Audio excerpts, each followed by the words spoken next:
بسم اللہ الرحمن الرحیم۔ آج کے سبق میں انشاءاللہ تعالی ہم نے 4 باتیں پڑھنی ہیں۔ نمبر 1، کچھ فنی اور تفسیری اصطلاحات بتائی جائیں گی۔ نمبر 2، سورہ البقرہ کا نام اور اس کی وجہ تسمیہ بتائی جائے گی۔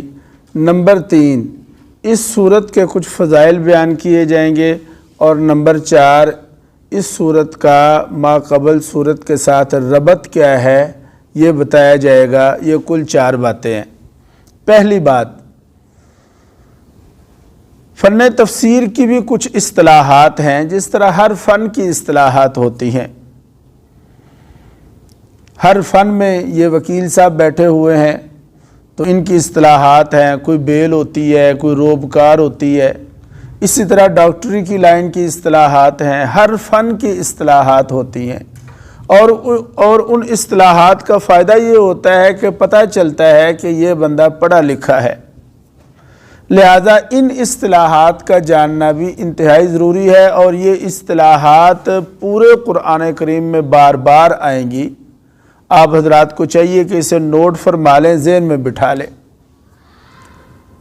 سب سے پہلی اصطلاح یا سب سے پہلی بات یہ ہے کہ کبھی ایسا ہوتا ہے کہ یہ بیان کیا جاتا ہے کہ اس صورت کا موضوع کیا ہے، یعنی موضوع صورت۔ موضوع صورت کو دعوی صورت بھی کہتے ہیں۔ اب دعوی یا موضوع صورت کیا ہے، تو یہ بات سمجھ لیں کہ دعوی یا موضوع صورت سے مراد وہ مضمون ہوتا ہے جس کے گرد اس صورت کے تمام مضامین گھومتے ہیں۔ یعنی دعویٰ کہیں گے اس مرکزی مضمون کو کہ جس کے گرد سورت کے تمام مضامین گھومیں۔ کبھی ایسا ہوتا ہے کہ اللہ تعالیٰ اپنے ماننے والوں کو، فرما برداروں کو خوشخبریاں سناتا ہے۔ یہ جو خوشخبریاں اللہ تعالیٰ سناتا ہے نا، اس کو کہتے ہیں بشارت۔ پھر بشارت کا تعلق 2 طرح کا ہے، 2 چیزوں کے ساتھ ہے۔ یا تو اس بشارت کا تعلق دنیا کے ساتھ ہوگا تو اسے کہیں گے بشارت دنیاوی، اور یا اس بشارت کا تعلق آخرت کے ساتھ ہوگا تو پھر اسے کہتے ہیں بشارت اخروی۔ کبھی ایسا ہوتا ہے کہ اللہ تعالیٰ نہ ماننے والوں کو، نافرمانوں کو ڈراتا ہے۔ یہ جو ڈراوے قرآن پاک میں آتے ہیں کہ دوزخ ہے، آگ ہے، اللہ آگ سے ڈراتا ہے، اپنے عذاب سے ڈراتا ہے۔ تو تخویف کا مطلب ہوتا ہے ڈرانا۔ اگر اس کا تعلق دنیا کے ساتھ ہے تو وہ تخویف دنیاوی ہے، اور اگر آخرت کے ساتھ ہے تو وہ تخویف اخروی۔ کبھی ایسا ہوتا ہے کہ اللہ تعالیٰ اپنے نافرمانوں کو جھڑک رہا ہوتا ہے، ڈانٹ رہا ہوتا ہے۔ یہ جھڑکنا یا ڈانٹ ڈپٹ کرنا یا دمکانا، اسے کہتے ہیں زجر۔ تو جہاں لفظ زجر آئے گا اس سے مطلب یہ ہوگا کہ اس آیت میں اللہ تعالیٰ نافرمانوں کو جھڑک رہا ہے۔ تو یہ چند تفسیری اصطلاحات میں نے آپ سے عرض کر دی۔ دوسری بات، سورہ البقرہ کا نام اور وجہ تسمیہ۔ ایک تو یہی اس کا نام مشہور ہے جسے البقرہ کہتے ہیں، اور وجہ تسمیہ اس کی یہ ہے کہ اسی صورت میں آگے جا کر 5ویں رکوع میں بقرہ کا ذکر آئے گا۔ بقرہ عربی میں کہتے ہیں گائے کو۔ واقعہ مشہور ہے کہ بنی اسرائیل میں ایک بندہ قتل ہو گیا، تو اس کے قاتل کو معلوم کرنے کے لیے گائے کو ذبح کیا گیا، تو اس لیے البقرہ کا یعنی گائے کا قصہ اس میں موجود ہے، اس لیے اس سورت کو کہتے ہیں سورۃ البقرہ۔ ایک اس سورت کا نام ہے فسطاط القرآن۔ فسطاط عربی زبان میں کہتے ہیں خیمے کو۔ تو اس سورت کو قرآن کا خیمہ کہا گیا۔ اب یہ کیوں کہا گیا، اس کی وجہ تسمیہ کیا ہے؟ دیکھیں، جس طرح خیمہ اپنے اندر تمام چیزوں کو گھیر لیتا ہے، اسی طرح اس سورت نے پورے قرآن کریم کے تقریباً تمام مضامین کو گھیرا ہوا ہے۔ یہ سورت پورے قرآن کے مضامین پر حاوی ہے۔ سمجھا رہی بات آپ کو؟ قرآن کریم میں جو اکثر مضامین بیان ہوئے ہیں ان کا تعلق 3 چیزوں کے ساتھ ہے، یا تو بنیادی عقائد بتائے گئے، یا عبادات بتائی گئیں، یا معاملات کا ذکر ہے۔ تو اس صورت میں بنیادی عقائد کا بھی ذکر آ گیا کہ توحید کا بھی ذکر، رسالت کا بھی ذکر، آخرت کا بھی ذکر، قبر کا، حشر کا، نشر کا، جنت کا، دوزخ کا، ان ساری چیزوں کا ذکر، تو گویا بنیادی عقائد بھی اس میں آ گئے۔ اور عبادات کا بھی اس میں ذکر ہے کہ اس میں نماز کا ذکر ہے، حج کا ذکر ہے، اسی طرح روزہ کا ذکر ہے، زکوٰۃ کا ذکر ہے۔ اور نمبر 3 ہے معاملات۔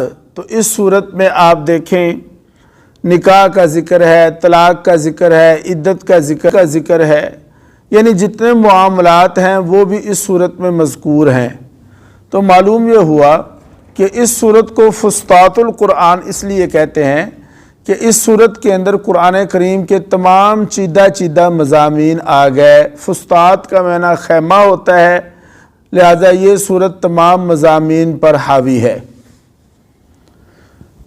یہ تو ہو گیا نام اور وجہ تسمیہ۔ تیسری بات، اس صورت کے کچھ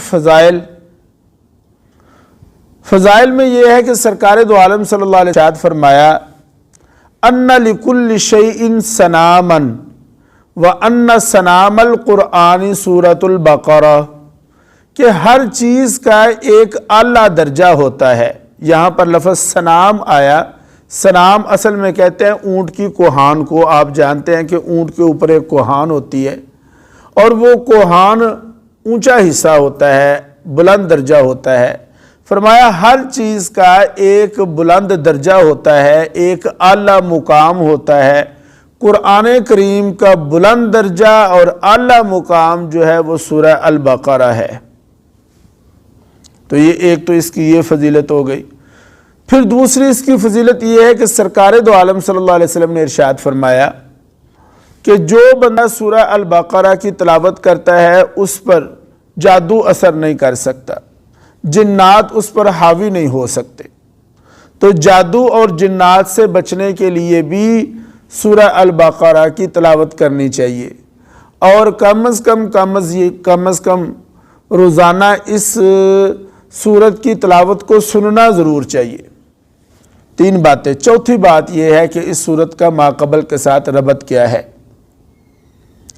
دیکھیں قرآن کریم ایک مربوط کتاب ہے، بے تکی باتیں نہیں ہے اس میں، بے جوڑ باتیں نہیں اس میں، بلکہ ایک تسلسل ہے، ایک سلسلہ ہے۔ ہر سورت پہلی سورت کے ساتھ جڑی ہوئی ہے، ہر سورت پہلی سورت کے ساتھ ملی ہوئی ہے، اسے کہتے ہیں تسلسل۔ جی تو اس سورت کا گزشتہ سورت کے ساتھ جو تسلسل ہے اسے ربط کہیں گے۔ سورہ البقرہ کا ماقبل سورہ الفاتحہ کے ساتھ ربط کیا ہے؟ تو ربط یہ ہے کہ اللہ تعالیٰ یہ ارشاد فرماتا ہے کہ تم نے سورہ الفاتحہ میں ایک دعا مانگی تھی، اہدنا الصراط المستقیم، یا اللہ ہمیں سیدھے راستہ پر لا۔ اللہ فرماتا ہے وہ جو تم نے دعا مانگی تھی نا وہ دعا قبول ہو گئی، اور اس قبولیت کے عوض میں ہم نے یہ قرآن کریم ذالک الکتاب، یہ کتاب لا ریب فیہ، جس میں کوئی شک نہیں، یہ نازل کر دی ہے۔ لہٰذا تم اس کتاب کی یا قرآن کریم کی تلاوت کرتے چلے جاؤ اور ہدایت حاصل کرتے چلے جاؤ۔ تو ربط یہ ہوا، پھر دہراتا ہوں، کہ سورہ فاتحہ میں ہم نے جو دعا مانگی تھی ہدایت کی، اللہ فرماتا ہے تمہاری دعا قبول ہو چکی ہے، اور اس قبولیت کے عوض میں ہم نے یہ کتاب ہدایت نازل کر دی۔ لہٰذا آج اگر کوئی چاہتا ہے کہ ہدایت حاصل کرے تو وہ اس کتاب کو پڑھے گا، اس پر عمل کرے گا تو اسے ہدایت مل جائے گی۔